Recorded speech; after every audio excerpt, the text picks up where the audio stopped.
Amém, igreja? Enquanto isso, abra aí sua Bíblia em Marcos, capítulo 9, do 2 ao 13.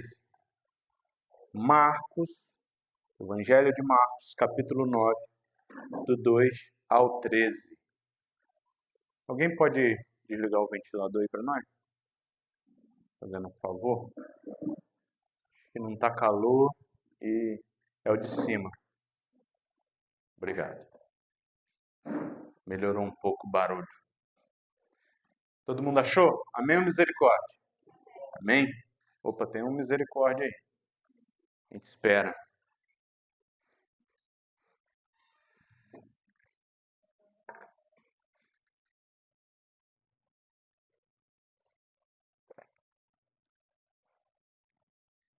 Sem pressão, José.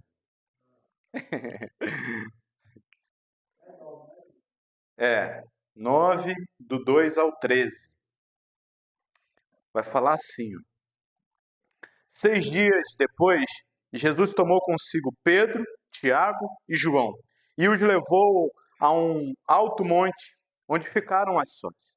Ali ele foi transfigurado diante deles. Suas roupas se tornaram brancas, de um branco resplandecente, como nenhum lavandeiro do mundo seria capaz de branqueá-las. E apareceram diante deles Elias e Moisés, os quais conversavam com Jesus. Então Pedro disse a Jesus: Mestre, é bom estarmos aqui. Façamos 3 tendas, uma para ti, uma para Moisés e uma para Elias. Ele não sabia o que dizer, pois estavam apavorados. A seguir apareceu uma nuvem e os envolveu, e dela saiu uma voz que disse: Este é o meu filho amado, ouçam-no. Repentinamente, quando olharam ao redor, não viram mais ninguém a não ser Jesus. Enquanto desciam do monte, Jesus lhes ordenou que não contassem a ninguém o que tinham visto, até que o Filho do Homem tivesse ressuscitado dos mortos. Verso 10.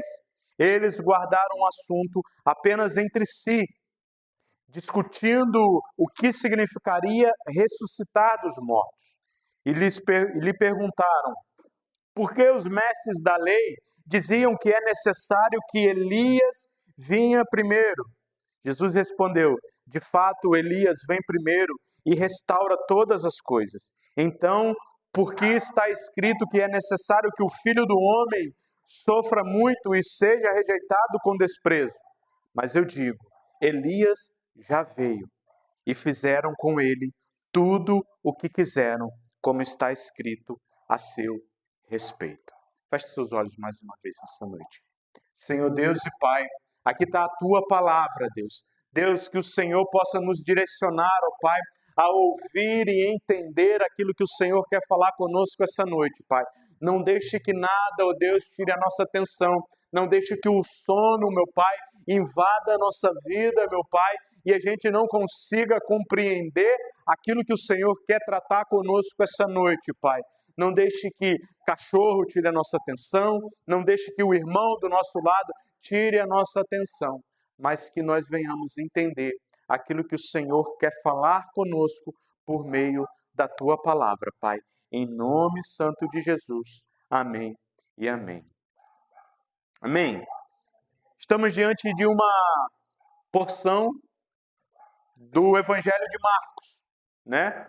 A gente ficou basicamente aí quase um mês, né? Sem continuar aqui na nossa sequência de Marcos, né? Tivemos ministrações aqui do Mateus, do Gabriel, Aparecida. Nós ficamos um tempo sem ter contato com o Evangelho de Marcos, mas hoje a gente retorna no capítulo 9. A pregação do anterior, né, foi em um momento em que Jesus fala: se alguém quiser ser meu discípulo, pegue sua cruz e siga-me. Foi isso que foi tratado no trecho anterior, que foi a Aparecida que pregou esse trecho. Então, no final do capítulo 8, Jesus trata do custo do discipulado. Como é custoso Ser discípulo de Jesus é pegar a cruz e carregar. Cruz simboliza sofrimento. E Jesus fala isso para aqueles que quiserem ser os seus seguidores. Seguir a Jesus é confessá-lo corajosamente. E isso perpassa pelo sofrimento de pegar a cruz.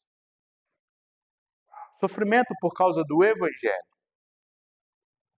Esse sofrimento por causa do Evangelho. Não aquele sofrimento que é por causa do pecado.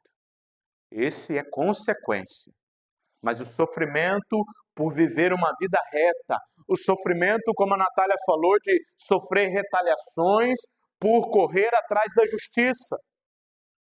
Se nós quisermos de fato que a justiça divina, que a justiça do reino de Deus venha, nós sofreremos injustiça.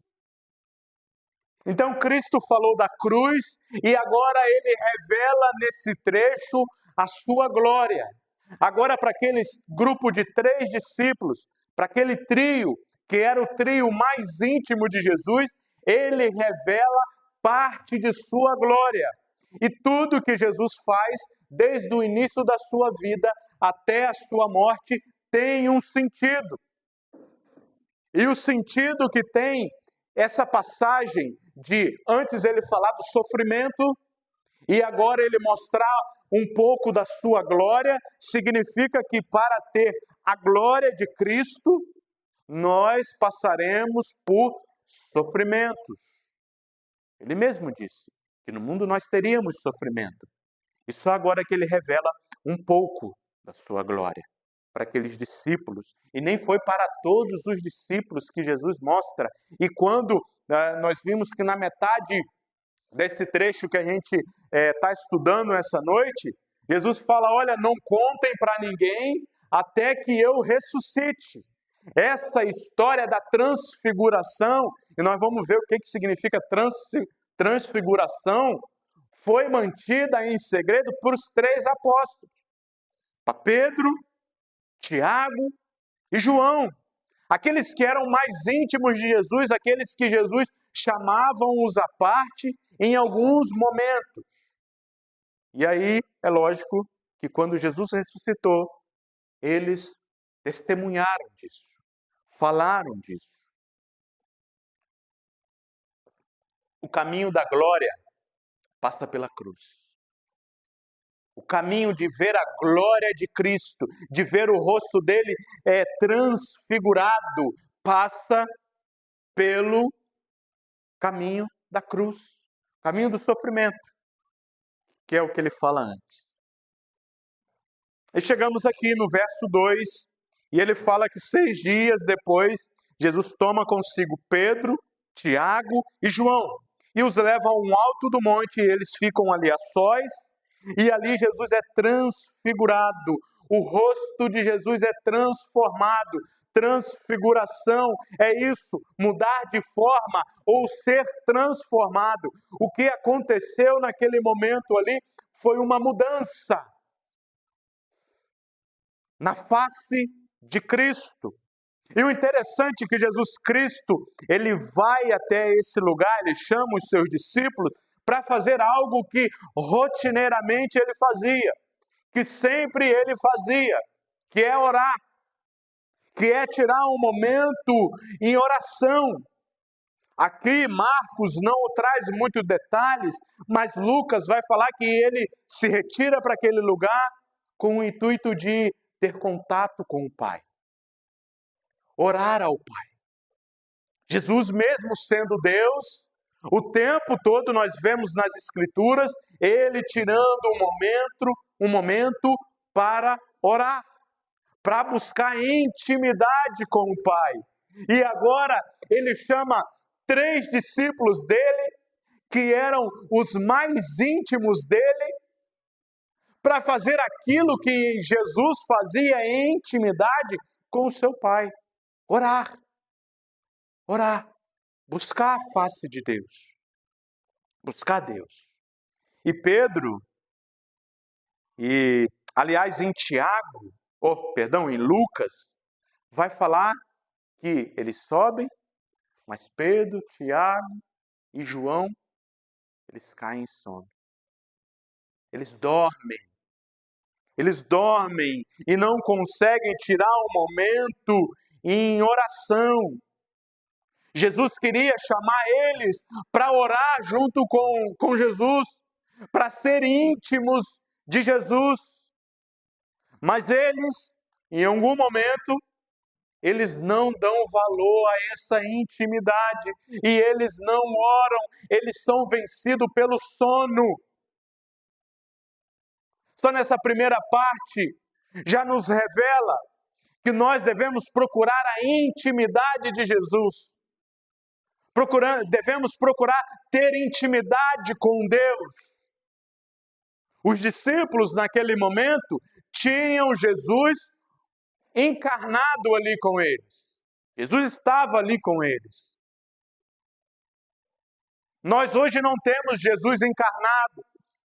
Mas então, Joleno, como nós somos íntimos de Jesus, como nós temos um momento de intimidade com Jesus, nosso momento de intimidade com Jesus é a mesma coisa que os discípulos não conseguiram fazer quando Jesus vai ao monte para orar ao Pai, que é em oração. Há quanto tempo Deus não ouve a sua voz em uma conversa com Ele? Eu já fiz essas perguntas algumas vezes, mas ela é propícia nesse momento mais uma vez. Há quanto tempo Deus não ouve sua voz? E a parte aonde nós mais erramos, aonde nós mais falhamos, como cristãos, é na oração. E não pense que eu sou aquele camarada que ora, que está o tempo todo orando. É uma parte difícil para mim. E hoje, pela tarde, banhando, antes de vir para cá, eu pensei, meu Deus, como eu vou pregar essa palavra falando sobre oração e dos discípulos ali e tal, que não oraram?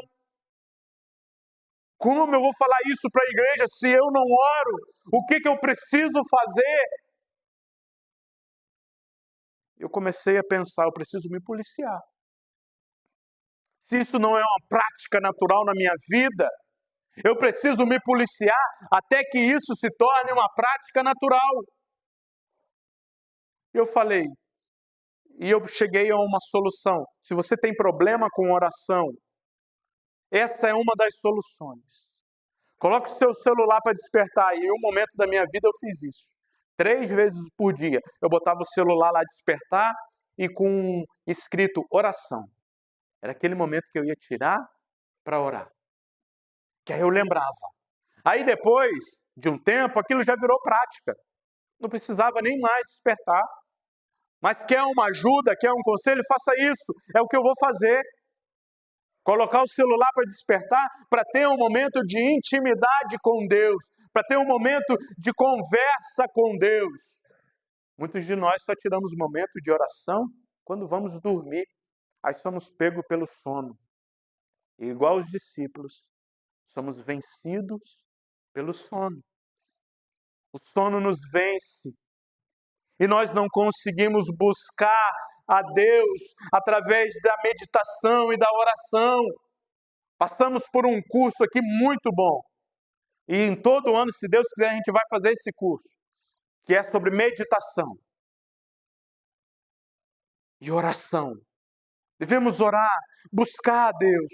Os discípulos estavam ali e Lucas vai falar que eles acordam surpreendidos com um clarão.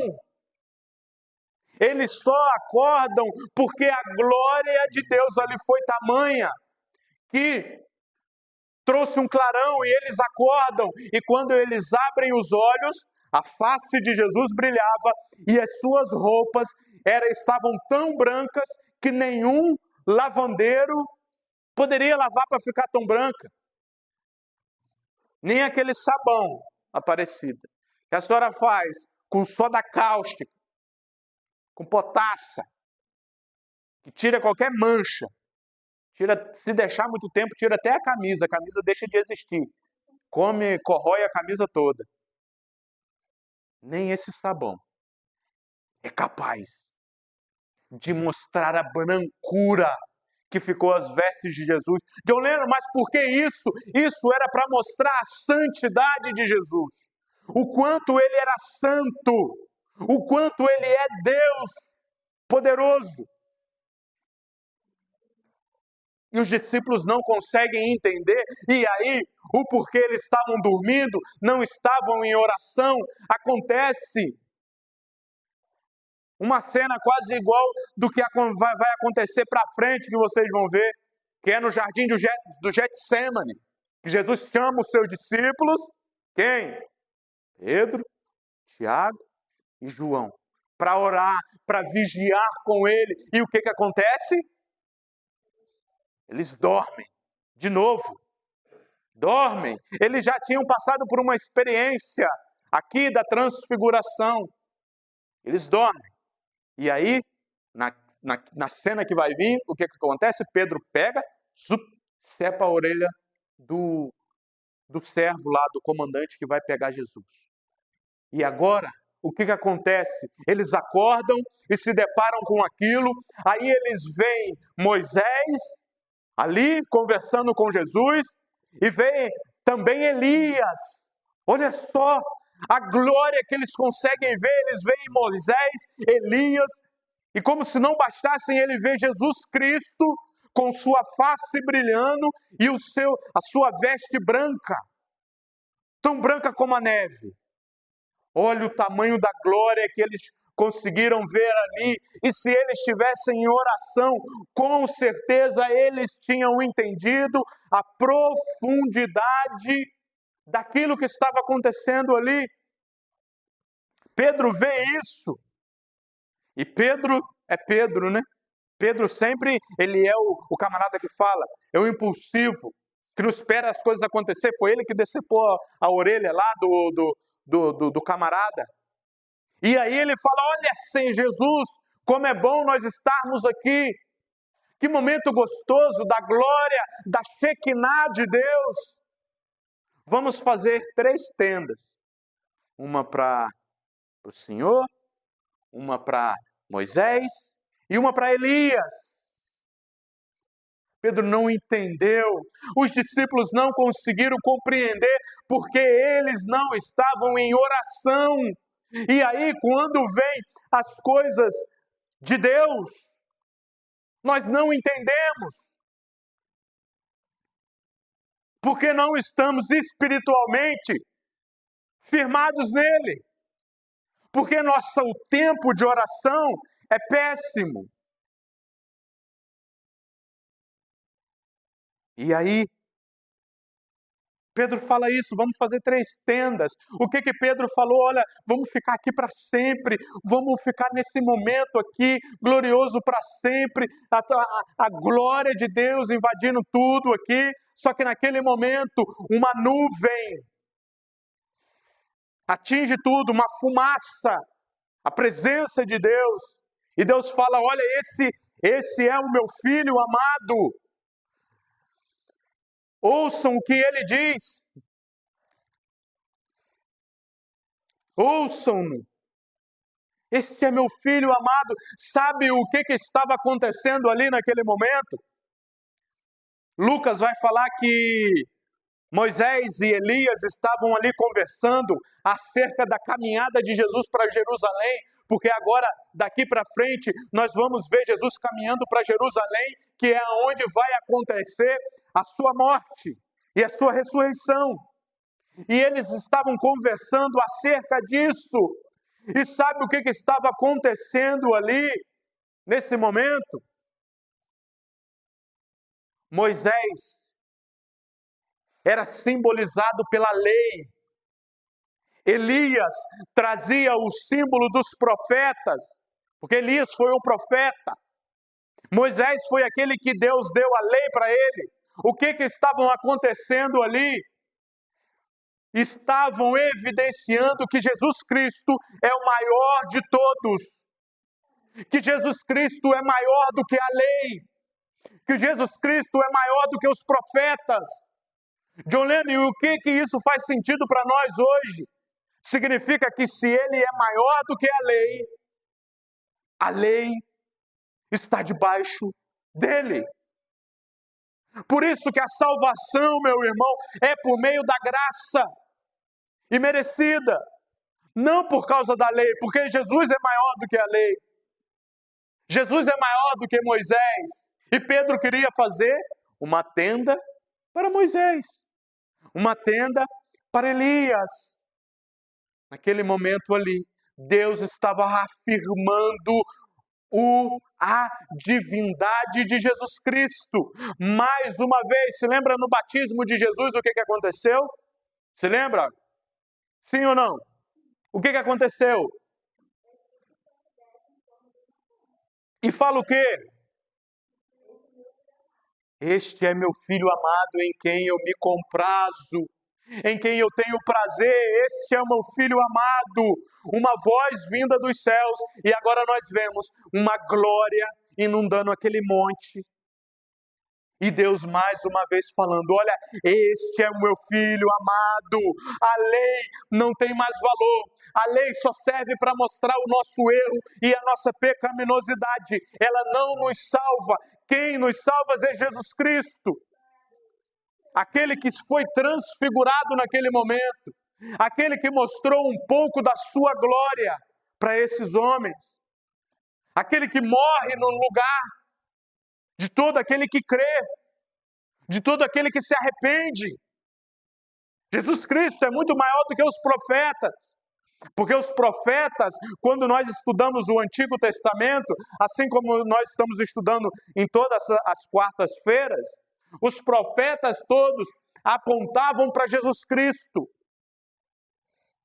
clamavam por arrependimento e anunciavam que viria um Mestre poderoso, um Messias que salvaria o seu povo do seu pecado, da condenação eterna.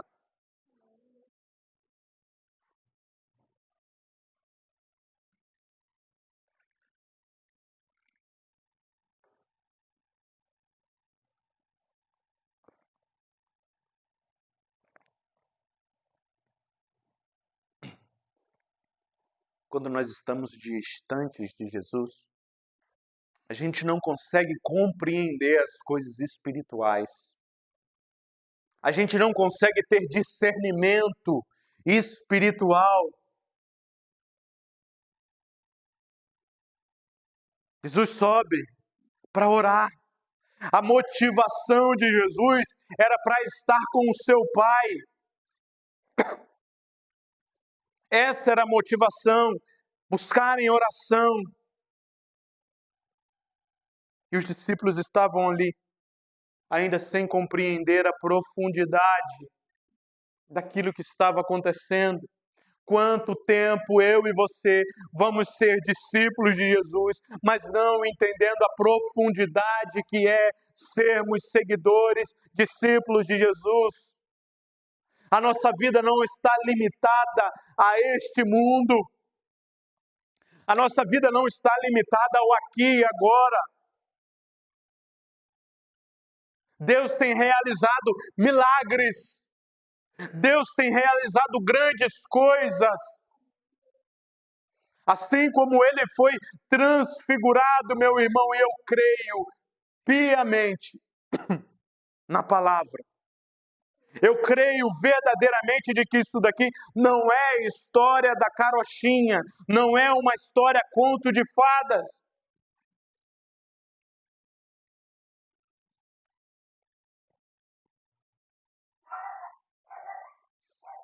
Os discípulos ali, naquele momento, eles queriam igualar Jesus a Moisés e a Elias, achando que Jesus era mais um, como Moisés e como Elias.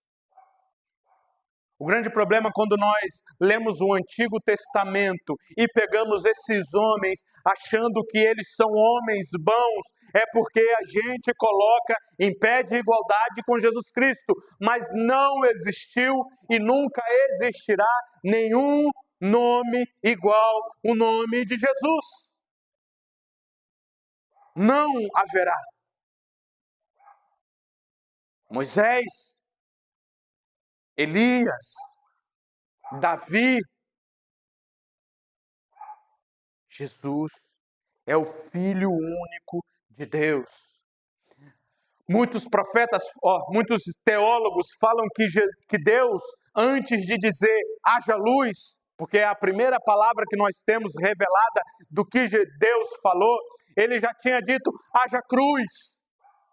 O plano já estava todo orquestrado por Deus.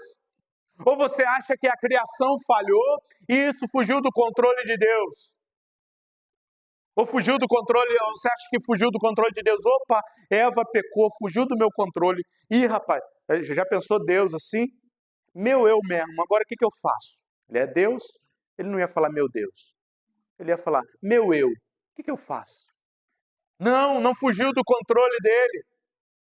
Nada fugiu do controle dele. Porque o plano estava todo orquestrado, que viria uma história que passaria por todas as escrituras, apontando para o ser mais importante. E era isso que estava acontecendo naquele monte. Era isso que os discípulos perderam. Apesar de ser os discípulos mais íntimos, os amigos de Jesus mais íntimos, eles perderam a oportunidade de entender aquilo mais profundo naquele momento. Por quê? Dormiram. Não conseguiram. Estavam juntos com Jesus, mas não conseguiram acompanhá-lo espiritualmente e está ali. Muitas das vezes a gente faz o nosso tempo devocional como um ritual. Jesus chamou, imagina, Pedro, Tiago e João, Jesus chamou e a gente vai lá. Vamos seguir uma regra, ele está falando, nós vamos seguir uma regra. O pastor trouxe aqui e falou sobre devocional, vamos seguir essa regra. Mas seguir uma regra não nos permitirá ver de fato a profundidade da glória de Deus. Até vemos, mas não entendemos. Pode acontecer até de você ver Deus fazendo algo maravilhoso na sua vida, mas você não entende. Você não consegue compreender. Não é obra do acaso. Os livramentos que Ele tem nos dado não é obra do acaso. Bito, não foi obra do acaso aquele tronco passar por cima da sua perna e te deixar ileso. Não foi obra do acaso, não foi sorte. Não, foi Deus. Foi Deus que te livrou. Deus que te deu uma oportunidade. Não existe obra do acaso. Será que o que vai precisar acontecer na nossa vida para que a gente consiga enxergar a glória de Deus, a santidade de Deus? Será o que precisa acontecer-nos para conseguir entender as Escrituras, entender aquilo que Deus quer da nossa vida?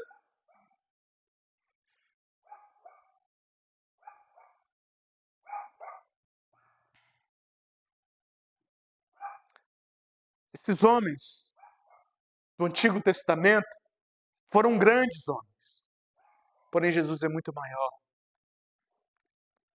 Davi, ele só conseguiu derrubar aquele gigante, era porque Deus estava com ele. Se não fosse Deus, ele teria morrido ali. Abraão só conseguiu viver os planos de Deus e, de fato, ter um filho na sua velhice e com sua mulher estéril, porque Deus era Deus. E Jesus Cristo era o próprio Deus encarnado. Estava ali com eles. E eles ainda não tinham entendido a profundidade. Quantas vezes nós caminhamos anos e anos com Deus, mas não entendemos a profundidade do amor, da graça, da misericórdia. E vivemos brincando, sejamos cristãos ou não, ou tendo confessado a Jesus como único Senhor e Salvador, ou não, mas brincamos com Ele, não levamos a sério e dormimos no caminho. Dormimos, caímos no sono, um sono satânico, que nos impede de ver toda a glória que está acontecendo. Eles não viram tudo o que aconteceu. Se eles estavam dormindo e de repente se acordam, eles não conseguiram ver tudo o que aconteceu.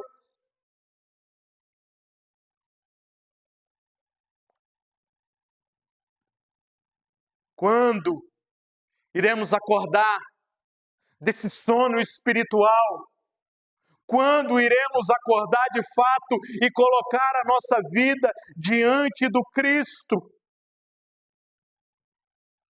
É precisar o quê? Acontecer.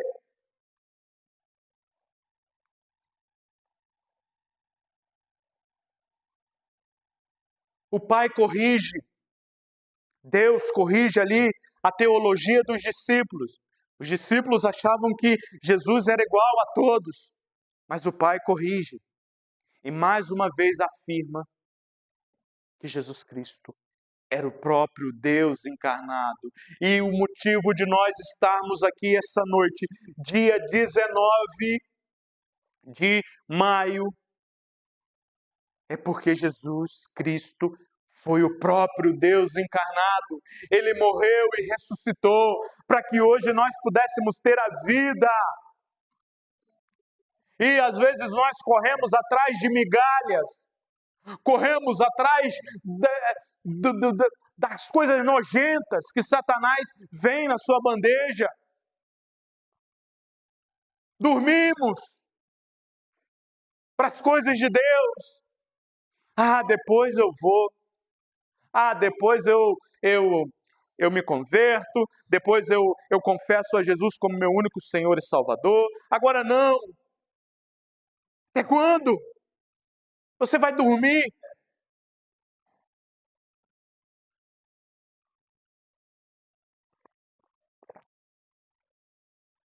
Quem dorme, pode ser que um dia durma e não acorde mais.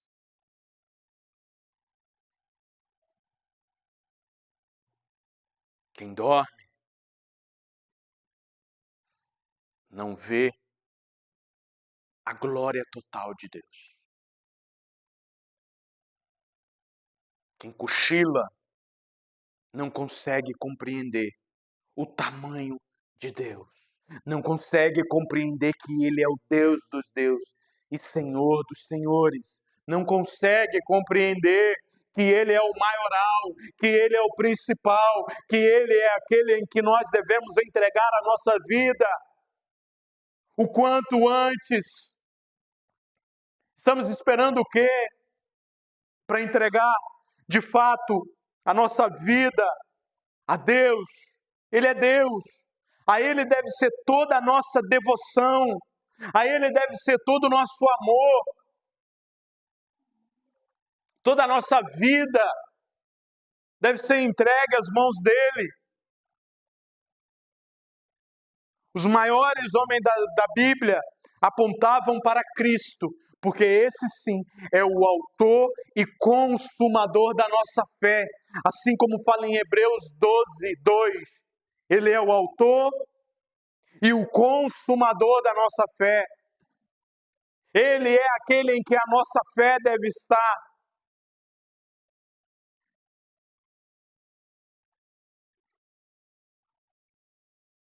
Os discípulos não conseguiram entender a centralidade daquilo que Jesus Cristo veio a fazer.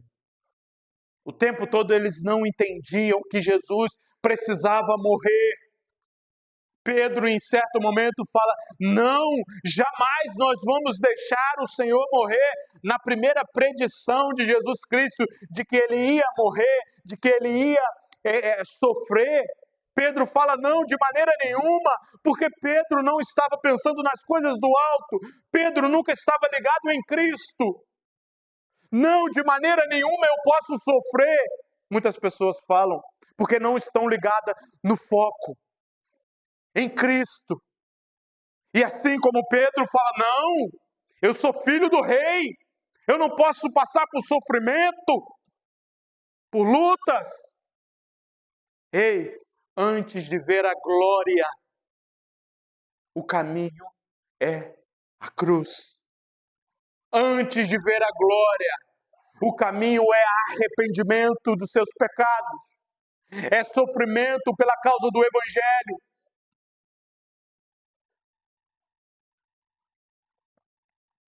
Se não houver isso, não existe glória. Paulo, em dado momento, fala, olha, todo o sofrimento que estou passando não se compara com a glória que há de ser revelada. Os nossos sofrimentos são fichinhas. Os nossos sofrimentos não se comparam, nenhum. Basta você estar ligado. Se você não estiver ligado em oração e com o foco nas coisas do alto, você vai falar como Pedro, de maneira nenhuma eu vou sofrer. Porque eu sou filho do rei. Não vou sofrer. Não aceito, eu rejeito. Misericórdia desses pregadores do século 21 que falam isso no púlpito e enganam muita gente. Não, nós somos filhos do rei, nós não podemos sofrer, nós não podemos chegar diante de Deus e nos humilhar. Eu já ouvi um pregador falando isso, um pastor dessas igrejas famosas falando isso, de que tinha que chegar diante de Deus e falar, eu não aceito. Como assim? Como assim? Quem chega diante de Deus assim é fariseu. O publicano bate no peito, sou pecador. Tenha misericórdia de mim, Senhor. Me ajude a passar por essa luta, me ajude a passar por esse momento de tribulação. Sabe por que isso? É se você estiver em oração. Se não estiver em oração, a luta vai vir, o sofrimento vai vir. Ah, Deus me abandonou. Deus me deixou aqui só. Vai ler a Bíblia. Vai orar. Vai meditar. E ver se os homens que seguiram a Jesus tiveram uma vida de regalias, tiveram uma vida de bonanças. Tranquilo. Não, morreram, foram perseguidos. Ah, eu não posso sentir dor de cabeça, eu sou filho do rei. Hum. Rapaz, eu acho que eu vejo Deus vendo isso, deve falar, agora bem aí.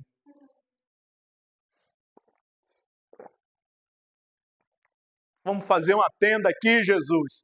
Jesus, rapaz, esses caras estão comigo, são os mais íntimos, mas ainda não entenderam. Falta ainda comer 1 quilo de sal para entender. E no momento lá na frente, Jesus vai ter um tempo com Pedro, tete a tete. Pedro, você me ama? Isso vai ser cenas dos próximos episódios. Você quer ouvir essa palavra? Não falte no culto. Que um dia vai ter ela.